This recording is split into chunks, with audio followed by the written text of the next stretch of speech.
Kalpetta MLA. T സിദ്ദിഖിന് ഇരട്ട വോട്ടുണ്ട് എന്ന ആരോപണവുമായി CPIM. തദ്ദേശ തെരഞ്ഞെടുപ്പിന് മുന്നോടിയായി പരിഷ്കരിച്ച വോട്ടർ പട്ടികയിൽ ടി സിദ്ദിഖിന് കോഴിക്കോട് പെരുമണ്ണയിലും കൽപ്പറ്റയിലും വോട്ടുണ്ട് എന്നാണ് ആരോപണം. പെരുമണ്ണയിലെ വോട്ട് നീക്കം ചെയ്യാൻ താൻ തന്നെ ശ്രമം നടത്തിയിരുന്നുവെന്നും ഇപ്പോഴത്തേത് സാങ്കേതിക പ്രശ്നമാണെന്നും ടി സിദ്ദിഖ് പിന്നീട് വിശദീകരിച്ചു.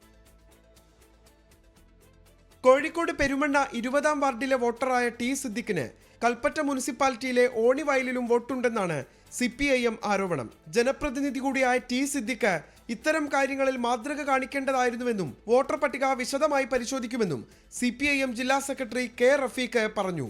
സ്വാഭാവികമായിട്ട് വന്നിട്ടുള്ള വോട്ടല്ല, കൽപ്പറ്റയിലെ വോട്ട് അദ്ദേഹം കൂട്ടിച്ചേർത്തതാണ്. സ്വാഭാവികമായിട്ട് കൂട്ടിച്ചേർക്കുമ്പോൾ നിലവിലുണ്ടായിരുന്ന സ്ഥലത്തുള്ള വോട്ട് വെട്ടിക്കൊണ്ടാണ് അദ്ദേഹം ഇവിടെ കൽപ്പറ്റയിലാണ് അദ്ദേഹം കൂട്ടിച്ചേർത്തതെങ്കിൽ വോട്ട് ചേർക്കേണ്ടിയിരുന്നത്. എന്നാൽ അവിടെ നിലനിർത്തുകയും ഇവിടെ വോട്ട് ചേർക്കുകയാണ് ചെയ്തിട്ടുള്ളത്. എന്നാൽ വോട്ട് ഷിഫ്റ്റിന് താൻ അനുമതി ചോദിച്ചതാണെന്നും കോഴിക്കോട്ടെ പട്ടികയിലെ വോട്ട് വെട്ടാൻ താൻ ആവശ്യപ്പെട്ടിരുന്നതായും ടി സിദ്ദിഖ് പ്രതികരിച്ചു. തനിക്ക് ഇരട്ട വോട്ട് ചെയ്യേണ്ട കാര്യമില്ലെന്നും ടി സിദ്ദിഖ്. എൻ്റെ ID കാർഡ് ഉൾപ്പെടെ ഞാൻ കൊടുത്തിട്ടുണ്ട്. അതനുസരിച്ച് അവിടെ നിന്നുള്ളതായിരിക്കുന്ന വോട്ട് നീക്കം ചെയ്യാനുള്ള ഉത്തരവാദിത്തം ഇലക്ഷൻ സിസ്റ്റത്തിൻ്റെയാണ്. അല്ലാതെ ഞാൻ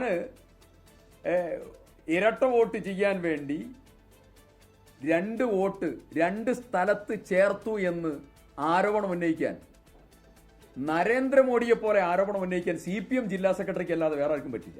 നേതൃത്വവുമായി കൂടിയാലോചിച്ച് സ്ഥലം MLA-യുടെ ഇരട്ട വോട്ട് പരാതിയിൽ തുടർ നടപടികൾ സ്വീകരിക്കാനാണ് CPIM തീരുമാനം. നിഖിൽ പ്രമേഷ്, 24 കോഴിക്കോട്.